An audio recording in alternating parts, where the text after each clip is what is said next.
Volkswagen, ain't some candy. Nigga, this shit ain't healthy. Nigga, hold your tits. Man, how y'all Friday going? It's a good Friday.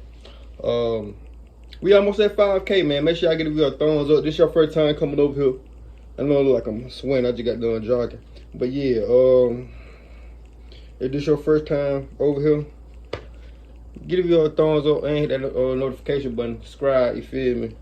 Cause we almost at 5K. And I'm doing a giveaway at 5K. I don't know, might give away $50. $50 gift card, $50. I don't know, it might be a $50, just $50 cash up, man. Never know. Venmo, whatever that shit called. PayPal, all that shit. Let me know. Shit, make sure y'all give me a thumbs up. Put your folks on me. Yeah, we got that chapter, man. Though this story won't be great for tourism. In 1987, something very bad happened in the town. That year, 25-year-old Wendy Nell was coming home from her job. She worked as a shopkeeper in town. Wendy had been married previously, but unfortunately, as it so often does, that went kaput. Now she lived by herself in a bedsit in town. Tunbridge Wells, older town, lots of big houses, lots of townhouses that were now being converted into apartments and bedsits. Bedsits, for those who might not be familiar, are like small studio apartments, and you share a bathroom with other people. Now, at the time, though, that meant that the density of people in the town was increasing dramatically, and with that grew reports of weirdos around the place. You know, prowlers, peeping toms, lads looking in your window at night. Get out of here! People began reporting, you know, shadows in their windows, hearing noises outside. But with so many people kind of coming and going nowadays, it was hard to tell who was who and what was what. So on Tuesday, June 23rd, 1987, a hot summer's night, a 999 call was made. A woman's body had been found in her bedsit by her boyfriend. The bedsit was on Guildford Road, a fairly central part of town, but an area where prowlers and up-to-no-gooders had been reported. And that woman's body, of course, was Wendy Nell. Wendy was lying on the bed, a bed covered in blood. Damn. A blanket lay across her body, and under was a blood-stained bag and a towel. Wendy had signs of severe head trauma. She'd been beaten across the head to incapacitate, then she'd been strangled, then she'd been sexually assaulted. Oh my God. Her clothes were left in a neat and tidy little pile beside. The door was locked, but a partially opened window seemed to have been the entry method into the bedsit. Likely it had been forced open. A prowler, you know, snooping around, had stumbled across it and gone in. This, you know, took the town by storm. I mean, as it would anywhere, you know, a young woman attacked in her own home, violently, brutally. Like, immediately, best there cracking skulls, you know, hit the bricks. But, unfortunately, it was more like, ugh, you know, gee shucks, anybody see anything? Because we're kind of like fresh out of ideas. They had nothing. To that. Nothing other than a partial shoe print. And one of those prowlers, you know, that had been reported seeing somebody outside a window. Now one of those prowlers was a terrifying and brutal killer. The fear in town was the only thing people talked about. And it only became bigger as time went on because some bitch was still on the loose. This is not the type of town where this happens. And so then, you know, who is it? That was the only gossip. And guess what? It happened again. November 1987, 5 months later. Caroline Pierce was a manager at a restaurant in Tunbridge Wells. The restaurant was Yeehaw Buster Brown's, an American-themed restaurant. So the menu was hot dogs and handguns. Caroline was only 20, and that late autumn, she was moving out of a place she shared with her fella and into a bedsit by herself in Tunbridge Wells. Things like weren't going too well with the fella. Now, the woman who lived in that exact bedsit before Caroline, she would say she thought she had seen somebody outside the window many times. That was one of the reasons why she was leaving, and now Caroline was moving in there. Caroline was warned about this, but she didn't seem to give a shit. Not long after Caroline moved in, she called her fella saying she thought someone was creeping outside. Then, in November, one day, she just failed to show up for her shift at the restaurant. Hot dogs and handguns. She was last seen by a taxi driver who dropped her home just a couple of minutes before midnight. And then she vanished. Caroline only lived about a 15-minute walk away from where Wendy did, but she wasn't found. She was not home at all. When the investigation into what was, at the time, a missing persons report began, well, immediately the comparisons with Wendy began. Single woman, alone, young, bedsit. They even worked on the same street. But what had happened to Caroline? Well, going door to door, the police and the investigators, they found 9 sets of neighbors who reported hearing a scream that night. 9 of them. Oh, shit. None of them did anything, but... Now, she was dropped off at 4 minutes to midnight. Her place was at the end of a cul-de-sac. So it was real dark. It was dark as shit. Possibly someone had been waiting there for her. But there were no signs as to what happened. She just dropped They up. said they got these peeping toms. Why the fuck they haven't set up no sting operation or nothing to try to get these peeping toms? Off, scream, she was gone. Then, a couple of days later, another young woman who lived by herself in a bedsit was sexually assaulted. Somebody broke in and sexually assaulted. Now, she survived, but this is, 3 goddamn murder, missing, assault. Now, 24 hours after that last attack, a man was arrested. Phew, get this piece of shit off the streets. This piece of shit's name was Stuart Durkin. As I said, he was arrested 24 hours after he broke into a woman's house and assaulted her, and he admitted it. He admitted to that, and he also admitted to a number of burglaries in the area, like maybe, a prowler might be him, but that was it. He didn't say anything about no murder, no missing woman. Now, the thing about this Stewart guy is that a couple of years before, he was convicted in Sweden of manslaughter. His wife had been killed, I guess you would say, after an argument. Now, the weird thing is he'd been convicted of manslaughter a couple of years before, but now he was back in England, so conviction, what happened there? Did he not, conviction, but, they convicted him but didn't actually do anything about it, apparently. So is he the guy, or was there multiple prowlers around? Well, there wasn't enough to keep Stewart other than, on the assault charge, nothing to link him or charge him with Wendy's murder, or whatever happened to missing Caroline Pierce. They kind of look alike. I find it tripping. I thought it was the same person at first. We ain't got nowhere for it. That shit be going on damn ads. 3 weeks after Caroline went missing, her body was found 40 miles from town. She was lying in a ditch beside a field, naked except for her tights. The attack seemed the same as what happened to Wendy. Same pattern. Head trauma, strangulation, sexual assault. Nothing else was found there, so likely she'd been abducted and killed elsewhere before being brought and dumped here.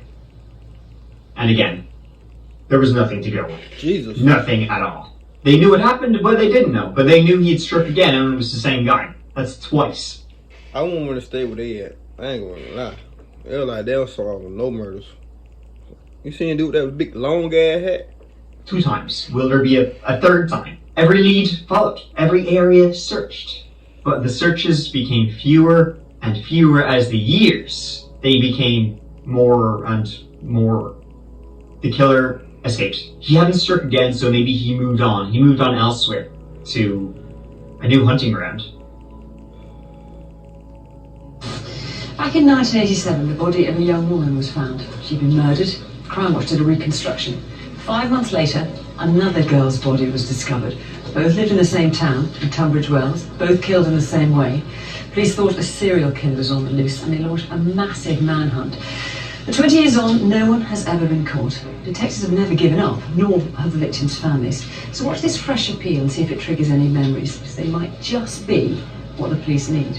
Following the discovery of Caroline's body, a massive police investigation followed, one of the biggest that Kent has ever known, and it went on for many, many months.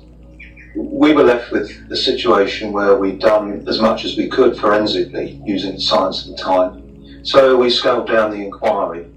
But one thing that we've never done is close the inquiry. Even after all this time, 20 years, it's still really, really painful. Under different circumstances, we would have been celebrating and getting ready for her 40th birthday. Now we've got nothing to look forward to. I'd love to ask him Why? Why had to rape her? Why had to kill her? Why? Why her? What has she done that deserved that? Morning. Bitch, 13 years later. Damn. The fuck? David, you're under arrest on suspicion of the murders of Wendy Nell and Caroline Pierce in 1987. Do you understand? You do not have to say anything, but it may harm your defence if you do not mention, when questioned, something which you later lie in court. Anything you do say may be given in evidence. You are being arrested to secure and preserve evidence by means of questioning, so we can conduct searches. There's some stuff on the back of that one as well. Polarising there, I would say. But they're stuck to the back. He's identified the victims. Sorry? Those are the Yeah, victims. well, the ones who... No, they are. He ain't gonna need that before he going. And folks, before we continue, let me just say that this old video is sponsored and brought to you by Exter. They make the only wallet that cash anymore, so it is also super handy. Also, the tracker card, which connects to an app on your phone and finds your stuff at Exter.com/that. Enjoy. Oh, thank you so much, Exter, for sponsoring that chapter and supporting this show. Was an electrician in the Tunbridge Wells Hospital. Y'all tell somebody to sponsor me. Pembury Hospital. But even though there were no more murders, I tell him. He had still been hunting. He had simply changed his victims from the living to the dead. Huh? David Fuller worked across the entire hospital, all access, and he used it for probably the most. Yeah, this is going to be one of them, folks. Oh, man. David Fuller was born in 1954, 34 years of age at the time of the murders of both Wendy and Caroline. He was a well-liked guy, trusted, respected, boring, unremarkable in almost every way possible. I mean, just look at him. I'm looking at him right now and I've already forgotten how he looks. Nothing monstrous about him. But then again, isn't that the monster's most monstrous ability? It's like something, what's that whole thing? Devil, something doesn't exist. I don't know. You know the quote. He'd been married 3 times. First in 1972 to a woman named Jillian. Don't get married one time. I ain't got time. He'd been married there. He had kids with her. That was in Portsmouth. Then he moved to a town called Tonbridge. It's like the next town over from Tunbridge Wells. This isn't confusing at all. There he married again. This time to Sally. Year was 1982. Oh, by some accounts, that old marriage, yikes, a bit rough. Sally, on more than one occasion, was seen with a black eye. Sally ended up leaving him, and in 1999, he married his 3rd wife, a woman named Mala, in Barbados, and he had a kid with her. And all the while, regular, everyday, normal guy, electrician. He worked in hospitals. He's pretty good at it. He would climb the ranks, supervisor, all that kind of shit. Nothing remarkable about him. He's so unremarkable, I literally have nothing to fucking say about him. He was big into cycling, he loved him some pedaling, he had been a photographer, unofficial, for Cutting Crew, an 80s rock band. You'll know their most famous song. They sang, I Just Died in Your Arms Tonight. I mean, I'd play it for you, but who can afford the rights? You know it, everybody knows it. It goes like this. I just died in your arms tonight, must have been something you said. And then the rest of the song. And it was DNA which led the police to his door in 2020. I definitely. Morning. David's place. Hello. He's coming to speak to you. David, you're under arrest on suspicion of... A sample had been taken from Wendy's body, but it wasn't usable. And another sample was taken from Caroline's tights. And that led them to David Fuller. So first to a list of suspects, and then they narrowed it down. Alright, who was in the age range? Who was living in the Tunbridge Wells area at the time? And, to David Fuller's family, then...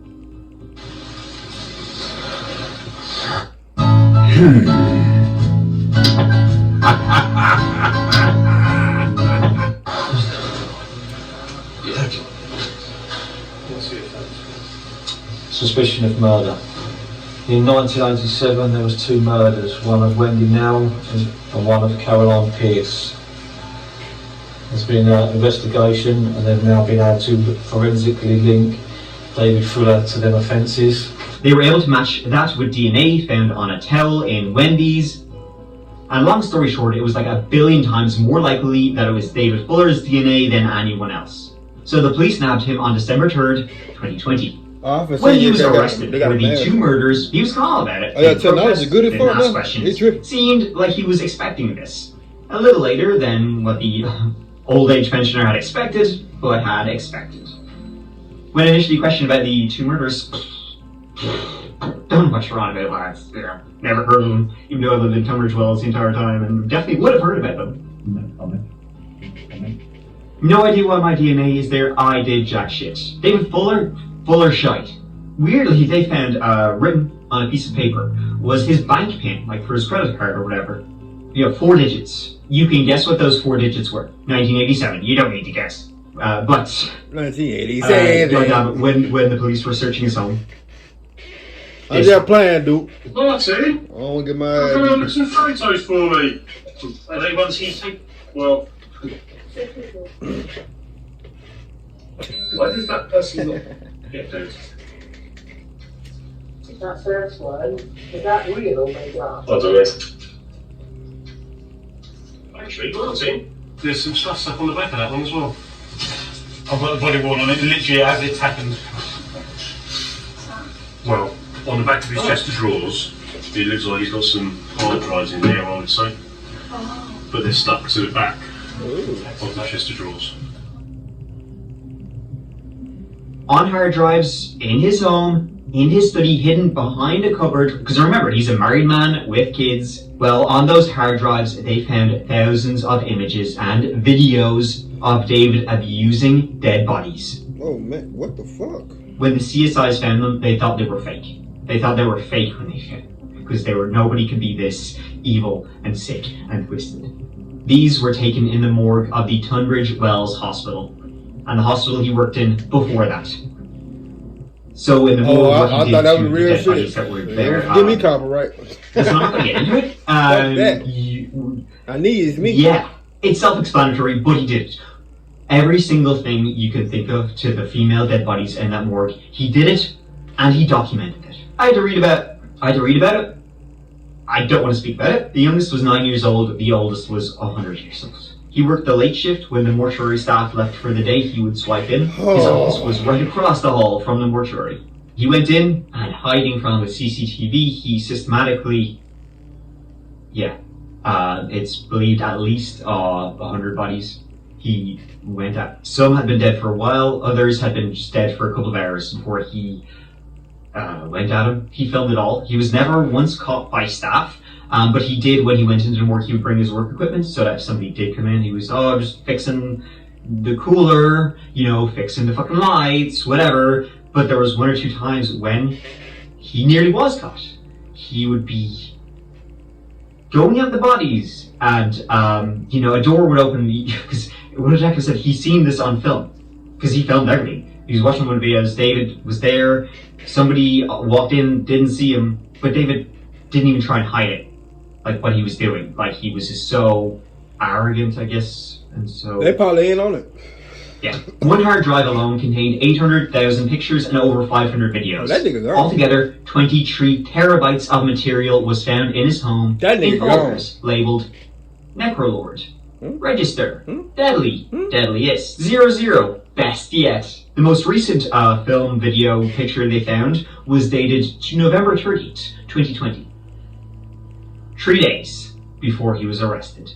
Can you imagine what the police had to do then? They had to go and tell the families what had happened. All of them. Honestly, I think maybe they would be better off not knowing. All of them. Really, that's a lawsuit? 24-year-old Azra Kemal died after she fell from a bridge in the area in 2020.